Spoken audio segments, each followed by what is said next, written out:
आज नांदेड जिल्हा मध्यवर्ती बँकेचे मी नामनिर्देशन पत्र दाखल केले ते आहे। कैलासवासी शंकरराव चव्हाण साहेब, कैलासवासी बँकेचे कदम साहेब, या कैलासवासी बाबासाहेब गोरटेकर, कैलासवासी बापूसाहेब देशमुख गोरटेकर, कैलासवासी वसंतराव चव्हाण साहेब, या बँकेच्या सर्व काही घडामोडीमध्ये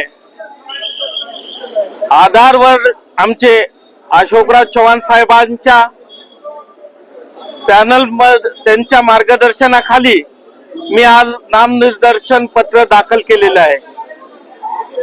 या नामनिर्देशन पत्रामध्ये मी उमरी तालुक्यातून नामनिर्देशन पत्र दाखल केले ते आहे। त्यापुढे कोणाचं आव्हान आहे का? माझ्या समोर कोणाचंच आव्हान मला वाटत नाही, कारण की माझ्यासोबत मतदार आहेत। कैलासवासी बाबासाहेब गोरटेकरांचे समर्थक वंगलवार सावकार असतील, कारलेकर काका असतील, कारण की माझं वय जेवढं आहे त्यांचा त्यांच्याजवळ अनुभव आहे। त्यांचा नातू आज मी तिसरी पिढी बँकेत पहिलं 5 वर्ष काम केले ते आणि पुन्हा मला टेन्शन नाही, त्याच्यामध्ये मला अशोकराव चव्हाण साहेबांचा आशीर्वाद असल्यामुळं तर काहीच टेन्शन वाटत नाही मला।